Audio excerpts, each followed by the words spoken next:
Oke, bismillah. Udah ke video ketiga. Yang video sebelumnya ngebahas tentang latar belakang terjadinya perang Jamal. Yang pertama itu terbunuhnya Utsman bin Affan. Mungkin bakal aneh jelasin lebih rinci lagi ya. Yang terbunuhnya Utsman bin Affan itu emang tragedi berdarah banget itu.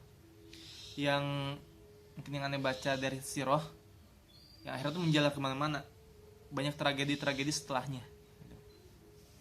Latar belakang keduanya itu ya fitnah dan yang latar belakang kedua sama ketiga itu sebenarnya korelasi, fitnah dan adu domba. Ya udah nih satuin aja. Latar belakang kedua dan ketiga itu fitnah dan adu domba. Ada surat yang dikirim ke Aisyah radhiyallahu anha di Mekah, yang kurang lebih isinya, datanglah ke Irak, kita minta kepada Khalifah Ali bin Abi Thalib supaya mengusut pembunuh Utsman bin Affan. Nah, akhirnya kan waktu itu ada Aisyah, ada Zubair, ada Tolhah, dan mungkin rombongan kaum muslimin lainnya berangkat ke Irak. Berhenti di suatu tempat nih, tolong koreksi kalau nggak salah nih, rada lupa, maaf. Kalau nggak salah nama tempatnya Khawkhab. Itu tempat antara Mekah dan Irak. Nah, mereka mendirikan tenda di sana, beristirahat, dan pada malam harinya tiba-tiba banyak suara gonggongan anjing di situ.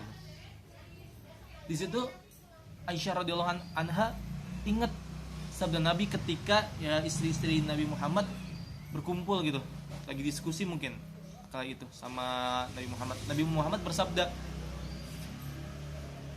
dari salah satu istriku akan berada di salah satu tempat antara Mekah dan Irak, dan dikala itu banyak suara gonggongan anjing, maka keluarlah dari tempat itu karena dia akan terkena fitnah.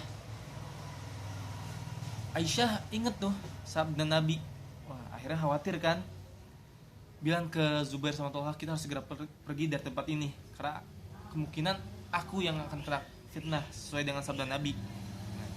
Tapi waktu itu Zubair sama Tolhah radhiyallahu anhuma ya kayak menenangkan Aisyah, cuma ngasih tahu, kita kan datang ke Irak ini supaya fitnah ini hilang, kita nggak mau kena fitnah gitu, supaya pembunuh Utsman itu segera terusut, ketahuan siapa pembunuh Utsman, kurang lebih gitu. Akhirnya Aisyah yakin tuh berangkat lagi ke Irak. Mereka berangkat ke Irak, sampai di Irak mereka disambut sama bala tentara.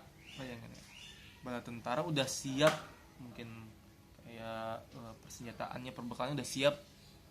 Kaget kan rombongan dari Mekah, nanya, ini ada apa nih, kok kayak mau perang gini gitu. Orang-orang Irak bilang, kita siap-siap, soalnya Ali bin Abi Thalib akan mau datang memerangi kita. Nah, gitu. Wah, kaget kan Aisyah, Zubair, Tolhah. Di waktu yang sama, ketika Aisyah mendapatkan surat, Ali juga dapetin surat, kurang lebih isinya, datanglah ke Irak karena Aisyah, Zubair sama Tolhah sedang menyiapkan bala tentara untuk memerangimu, maka bersiaplah, kurang lebih kayak gitu. Kaget kan Ali, suratnya kayak gini.